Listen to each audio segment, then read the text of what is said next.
இப்போ நான் ஒரு இலக்க நிர்ணயம் பண்ணுறேன், அதுக்கு உண்டான எல்லா முயற்சிகளும் எடுக்கிறேன், என்னோட எண்ணம் வந்து எப்பவுமே நேர்மறையாக இருக்கிற மாதிரி பார்த்துக்கிறேன். ஈர்ப்பு விதியில் எனக்கு தெரிஞ்ச எல்லா விதமான பயிற்சிகள் நான் ஃபாலோ பண்ணுறேன். இருந்தாலும் என்னால் கோல் அச்சீவ் பண்ண முடியல, ஏன்னு நமக்கு ஒரு கேள்வி வரும்.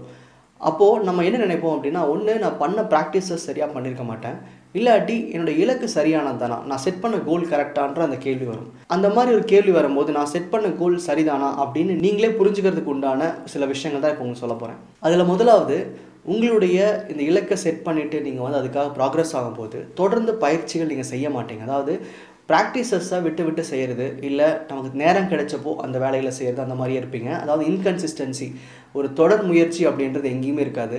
நீங்கள் செட் பண்ண கோல் வந்து உங்களுக்கு அவ்வளோ எக்ஸைட்டிங் ஆகல, அது எப்படியா நீங்கள் பண்ணணுன்ற எண்ணம் தான் உங்களுக்கு இருக்கே தவிர அதை உண்மையிலேயே முயற்சி பண்ணணுங்கிற தாட்ஸ் உங்களுக்கு கிடையாது. ஒருவேளை நீங்கள் வந்து ரொம்ப இன்கன்சிஸ்டண்ட்டாக ப்ராக்டிசஸ் பண்ணுறீங்க அப்படின்னா கண்டிப்பாக அந்த கோல் வந்து சரியானது கிடையாதுன்னு புரிஞ்சுக்கலாம்.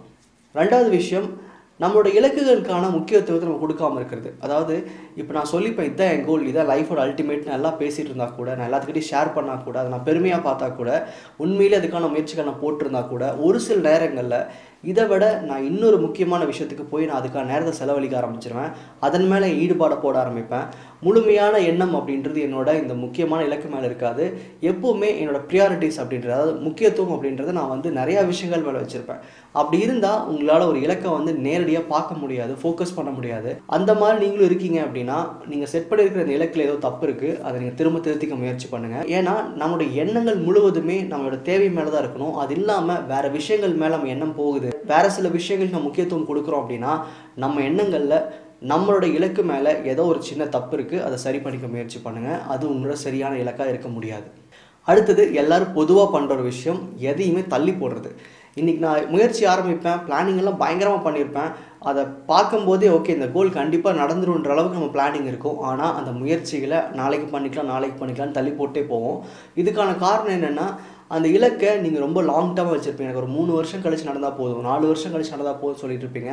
அப்படி இல்லைன்னா உங்களுக்கான இன்றைய தேவைகள் சரியாக பூர்த்தி ஆகிட்டு இருக்கும். அப்போ நம்ம கோல்னு வைக்கிற ஒரு விஷயத்தை வந்து பெருசாக முயற்சி எடுக்கிறதுக்கு நம்ம மனசு வந்து உந்தாது. இந்த மாதிரி காரணங்களால் நம்ம வேலைகளை தள்ளி போடுவோம். இது சாதாரணமாக கோலுக்கு மட்டும் கிடையாது, நம்ம பொதுவாகவே நம்ம வேலைகள் நிறைய தள்ளி போடுற காரணம் அது மேலே நமக்கு முழுமையான ஈடுபாடு கிடையாது. அது மட்டும் இல்லாமல் அதை மெதுவாக பார்த்துக்கலாம், இன்றைக்கி என்ன பிரச்சனைன்ற அளவுக்கு நம்ம கான்ஷியஸ் வந்து சோர்ந்தே இருக்கும். அப்படி ஒரு கோல் உங்களுக்கு இருக்குன்னா அதை நோக்கி நீங்கள் ஓட மாட்டீங்க, அதுக்கு உண்டான முயற்சிகளை வந்து தள்ளி போட்டே போவீங்க. அந்த மாதிரி இப்போ நீங்கள் நினச்சிட்டு இருக்கிற அந்த இலக்குக்கு நீங்கள் பண்ணிட்டுருக்கீங்க அப்படின்னா கண்டிப்பாக அந்த இலக்கில் ஏதோ தவறு இருக்குது, நீங்கள் மாற்றணும். கடைசி விஷயம் என்னென்னா, நீங்கள் செட் பண்ணியிருக்கிற கோல் மேலே உங்களுக்கு முழுமையான சந்தோஷம் இருக்காது. அது நடக்கணுங்கிற ஒரு பயம் இருக்கும், அது நடந்தால் நல்லா இருக்கும்ன்ற ஒரு ஏக்கம் இருக்கும். ஆனால் உண்மையிலேயே அதன் மூலமாக ஒரு பெரிய சந்தோஷம் கிடைக்காது. உங்களோட நிறைய கோல்ஸ் பார்த்தீங்க அப்படின்னா அந்த மாதிரி தான் இருக்கும்.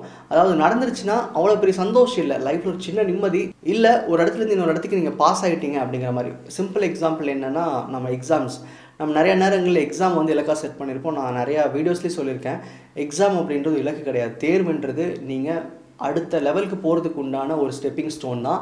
அதெல்லாம் இலக்காக செட் பண்ணாதீங்க. அந்த மாதிரி ஒரு முழுமையான சந்தோஷம் தராத இலக்குகள் நம்ம நிறைய லைஃப்பில் வச்சுருப்போம். அந்த மாதிரி இலக்குகளை வந்து நம்ம கான்ஷியஸ் வந்து எந்த ஒரு எஃபர்ட்டும் போட்டு அதை முடிக்கணும்னு நினைக்காது. இல்லை அந்த இலக்குகள் மேலே பார்த்திங்கன்னா நமக்கு ஒரு சின்ன பயமோ ஒரு கவலையோ இருந்துக்கிட்டே இருக்கும். நிறைய பேர் பார்த்திங்கன்னா தன்னுடைய அல்டிமேட் கோல் இருக்குது, அதாவது எனக்கு இந்த இடத்துக்கு ரீச் பண்ணணும்னா அதுக்கு நடுவில் இவ்வளோ படிகள் இருக்குதுன்னு சொல்லி அந்த படிகளை ரொம்ப ஃபோக்கஸ் பண்ணி இலக்குகளாக செட் பண்ணியிருப்பாங்க. அந்த மாதிரி இலக்குகள் மேலே நமக்கு உண்மையிலே சந்தோஷம் வராது, ஏதோ ஒரு சின்ன பயம் கவலை இருக்குது, இது நம்ம தாண்டிடுவோமா, இதை முடிச்சிருவோமான்ற ஒரு கவலை இருக்கும். அந்த மாதிரி இலக்குகள் வந்து ரொம்பவே தவறானது. எப்பவுமே நம்ம எங்கே போய் சேரணுமோ அந்த இடத்த தான் இலக்காக வச்சுருக்கணும்.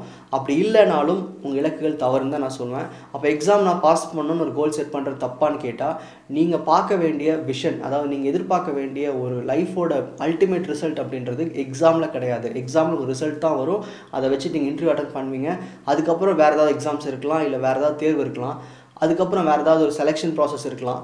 அதனால் எக்ஸாம் வந்து ஒரு பெரிய இலக்காக வச்சுக்காதீங்க. எப்போவுமே உங்கள் இலக்குகள் அப்படின்றது நீங்கள் போய் கடைசியாக நின்று இதுக்காக தான் நான் லைஃப்பில் வந்து இவ்வளோ பண்ணேன்னு சொல்லுவீங்க இல்லையா, அதுதான் உங்கள் எண்ணத்தில் இருக்கணும். அதுக்காக மட்டும்தான் நீங்கள் யூட்டிலைஸ் பண்ணணும், அதுக்காக மட்டும்தான் உங்களோட எல்லா முயற்சிகளும் நீங்கள் போடணும். அப்போது சந்தோஷம் தராத இடைப்பட்ட காலத்தில் நடக்கக்கூடிய விஷயங்களெல்லாம் வந்து இலக்காக செட் பண்ணாதீங்க அப்படின்றது தான் இந்த கடைசி விஷயம். இந்த 4 விஷயங்களை உங்களோட தற்போதைய கோல்ஸ் மேலே நீங்கள் அப்ளை பண்ணி பாருங்கள்.